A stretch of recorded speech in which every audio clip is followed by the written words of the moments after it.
Hello मेरे प्यारे बच्चों, कैसे आप सब। आशा करते हैं कि आप सब अच्छे होंगे और बहुत अच्छा तरीके से तैयारी कर रहे होंगे, मन लगा पढ़ रहे होंगे और अपने माता पिता के सपनों को साकार करने के लिए हमेशा अपने कर्तव्य पथ पर तत्पर रहेंगे। देखिए, आज हम लोग जो है क्लास 6 का जो एनसीईआरटी किताब है उसका पहला चैप्टर है मातृभूमि। और इस कविता के लेखक जो हैं सोहनलाल द्विवेदी जी हैं। ठीक है, इस कविता के माध्यम से कवि जो है भारत के प्रति यानी अपने राष्ट्र के प्रति भक्ति को प्रदर्शित किया है, भारत के बारे में गुणगान किया है और भारत के विशेषताओं का वर्णन किया है। ठीक है, इस वीडियो के माध्यम से हम लोग जो है इस कविता को पढ़ेंगे और कविता में जितने भी शब्द हैं उनके शब्दार्थों का अध्ययन करेंगे और उसके साथ साथ इस कविता में जितने पंक्ति हैं उनका हम लोग क्या करेंगे, भावार्थ का भी हम लोग एक एक करके अध्ययन करेंगे। कविता कुछ इस तरीके से है। ऊंचा खड़ा हिमालय। देखिए, भारत के उत्तर दिशा में हिमालय पहाड़ है। हिमालय पहाड़ ऊंचा है, ठीक है ना। ऊंचा खड़ा हिमालय आकाश चूमता है। ऊंचा खड़ा हिमालय आकाश चूमता है मतलब हिमालय इतना ऊंचा है कि लगता है कि आकाश को चूम रहा है, आकाश को चूम रहा है मतलब आकाश को छू रहा है। नीचे चरण तले झुक, नीचे चरण तले झुक। देखिए ध्यान पूर्वक, नीचे चरण तले झुक, नित्य सिंधु झूमता है, नित्य सिंधु झूमता है। गंगा यमुन त्रिवेणी, गंगा यमुन त्रिवेणी, नदियां लहर रही है, जगमग छठा निराली, पग पग छहर रही है। ठीक है, एक बार फिर से हम लोग कविता को समझ लेते हैं, ठीक है ना। देखिए, कविता कुछ इस तरीके से है कि ऊंचा खड़ा हिमालय आकाश चूमता है, ऊंचा खड़ा हिमालय आकाश चूमता है, नीचे चरण तले झुक, नित्य सिंधु झूमता है, नित्य सिंधु झूमता है। गंगा यमुन त्रिवेणी, नदियां लहर रही है, जगमग छठा निराली, पग पग छहर रही है।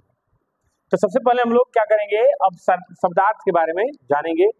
जितने भी इसमें शब्द का प्रयोग हुआ है सबका यहाँ पे अर्थ दिया हुआ है, इस चीज को हम लोग समझ लेते हैं। हिमालय, पहला शब्द है हिमालय। ठीक है, भारत के उत्तर दिशा में एक बड़ा पर्वत है, पर्वत श्रृंखला है जो कि बर्फ से ढका हुआ है और यह जो है बहुत ही ऊंचा पहाड़ है। ठीक है ना, ये बहुत, इसका विस्तार बहुत अधिक है। ठीक है, चरण तले का मतलब होता है पैरों के नीचे, पैरों के नीचे। सिंधु का मतलब होता है समुद्र, सिंधु का मतलब होता है समुद्र। अब थोड़ा समझ लीजिए, भारत की भौगोलिक स्थिति कुछ इस तरीके से है कि भारत के उत्तर में हिमालय पहाड़ है और दक्षिण में जो है ना हिंद महासागर यानी समुद्र है। दक्षिण में क्या है, हिंद महासागर यानी समुद्र है। ठीक है, पूरब में बंगाल की खाड़ी है, पश्चिम में क्या है, अरब सागर है। ये बात याद रखेंगे, ठीक ना। तो और ठीक दक्षिण में हिंद महासागर स्थित है। तो सिंधु का मतलब क्या होता है, समुद्र होता है। झूमता है, झूमता है का मतलब होता है लहरों के साथ हिलता हुआ, लहरों के साथ हिलता हुआ। गंगा यमुन त्रिवेणी, गंगा यमुन त्रिवेणी का मतलब है गंगा यमुना और सरस्वती का मिलन, गंगा यमुना और सरस्वती का मिलन। लहर रही है यानी बह रही है। जगमग यानी चमकती हुई, जगमग मतलब चमकती हुई। छठा निराली मतलब सुंदर दृश्य, छठा निराली मतलब सुंदर दृश्य होता है। क्या होता है, सुंदर दृश्य होता है। पग पग का मतलब होता है हर स्थान पर, पग पग का मतलब होता है हर स्थान पर।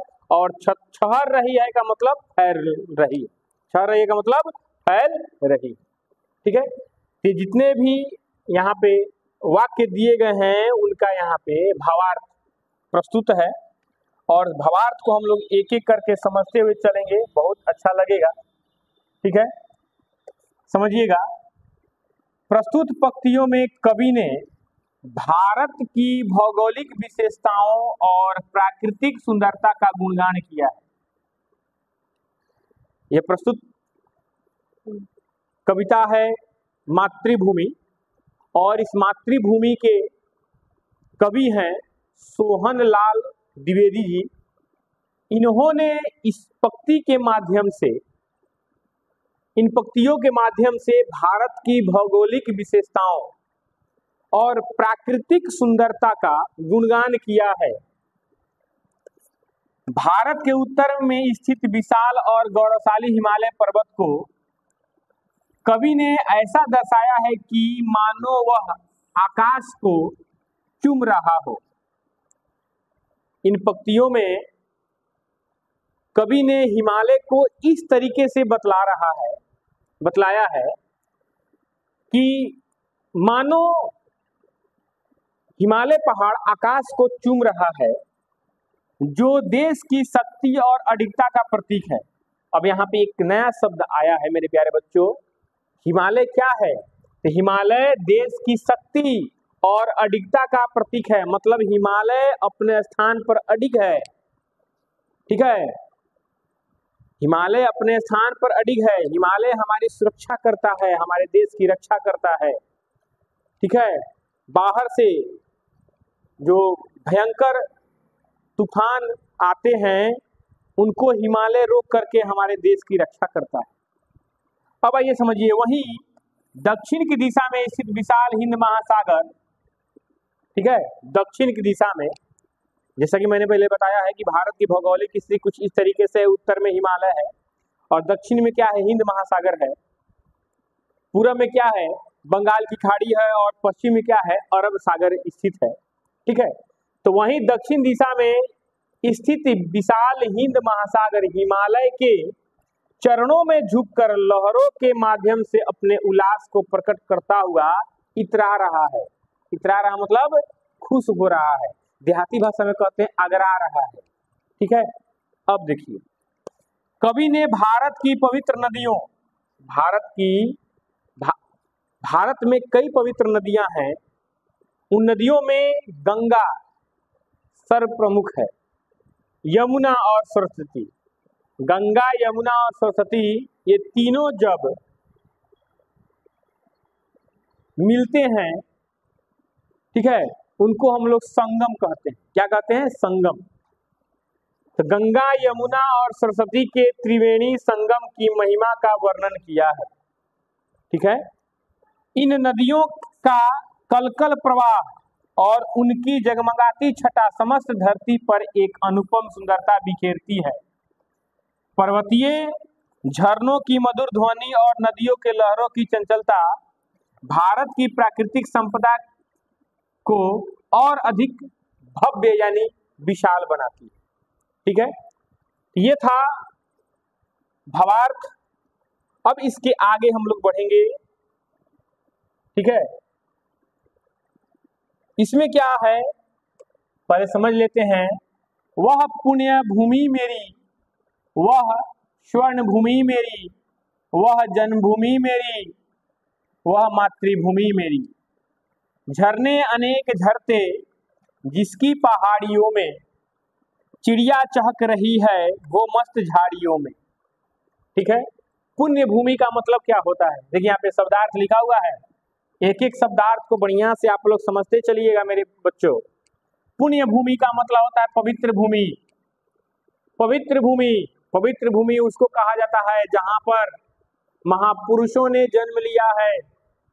हमारे पूर्वज जो थे महापुरुष थे, ठीक है, उन्होंने इस धरती पर जन्म लेकर के इस धरती को पुण्य बनाया है। और भारत भूमि पर हजारों की संख्या में महापुरुषों ने जन्म लेकर भारत की भूमि को स्वर्ग से बढ़कर बनाया है, यह बात याद रखेंगे। स्वर्ण भूमि का मतलब क्या होता है? समृद्ध एवं कीमती भूमि, सोने के समान मूल्यवान देश। हमारा भारत देश जो है सोने से भी महंगा मूल्यवान देश है, सोने से भी महंगा है, मूल्यवान है, ये बात याद रखिएगा। यहाँ की मिट्टी जो है, मिट्टी के कण कण में किसानों का मेहनत बसता है कि यहाँ पे किसान जो है ना मिट्टी से अनाज रूपी सोना उगाते हैं, जिससे हम लोग का वहन होता है, ये बात याद रखेंगे, ठीक है। जन्मभूमि का मतलब होता है जहां जन्म हुआ हो अपना देश, मतलब जिस स्थान पर जन्म होता है वह अपना जन्मभूमि होता है। तो हम लोगों का जन्म इस पवित्र भूमि भारत भूमि पर हुआ है, मातृभूमि हम लोग का कहलाता है। ठीक है, वही हमारा क्या है, जन्मभूमि है। मातृभूमि का मतलब माँ के समान पूज्य देश, मातृभूमि माँ के समान पूज्य भूमि। ठीक है, मातृभूमि का मतलब होता है माँ के समान पूज्य भूमि। झरने, पहाड़ों से गिरने वाले जल प्रवाह, यानी पहाड़ों से जो जल प्रवाह गिरते हैं मेरे प्यारे बच्चों, उसी को क्या कहा जाता है, झरना कहा जाता है।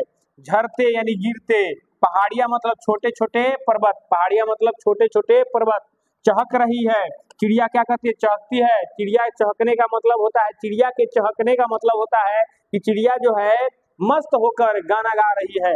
ठीक है, मस्त मतलब आनंदित, खुश। और झाड़ियां मतलब छोटे छोटे पेड़ पौधे, झाड़ियां मतलब छोटे छोटे पेड़ पौधे। ये बात समझ में आया? समझ में आया तो लाइक करते रहिए, कमेंट करते रहिए। ठीक है, चलिए आगे बढ़ते हैं। अब इसका भाव समझिए, मतलब इन पंक्तियों के अर्थ को हम लोग समझना चाहेंगे।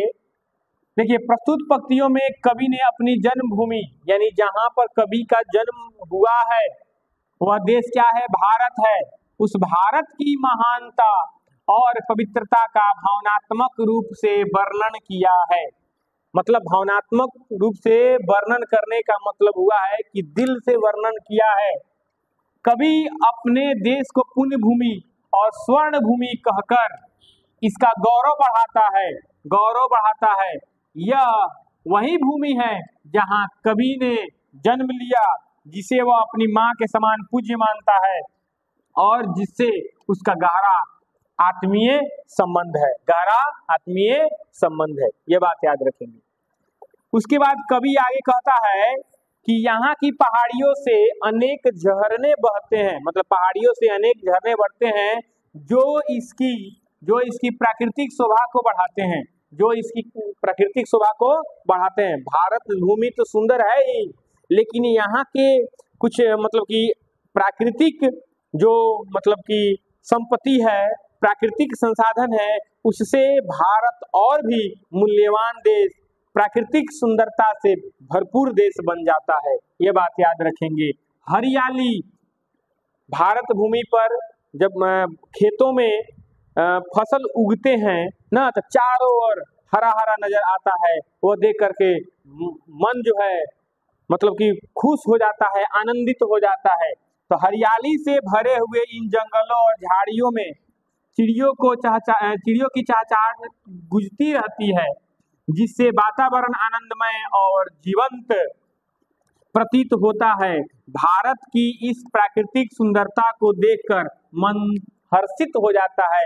हर्षित का मतलब आनंदित हो जाता है, खुश हो जाता है। ठीक है, ये बात आप लोग समझ लीजिए। चलिए इसके आगे हम लोग बढ़ते हैं। आगे क्या लिखा हुआ है पहले समझिए। 3rd नंबर, अमराइया घनी है। अमराइया मतलब आम के पेड़ों का बगीचा, अमराइया कहलाता है। कोयल पुकारती है, बहती मलय पवन है, तनमन संवारती है। वह धर्म भूमि मेरी, वह कर्म भूमि मेरी, वह जन्मभूमि मेरी, वह मातृभूमि मेरी। यह बात याद रखें। ठीक है, चलिए भवार्थ समझते हैं। भवार्थ से पहले हम लोग शब्दार्थ समझ लेते हैं। अमराइया मतलब होता है आम के पेड़ों का बगीचा।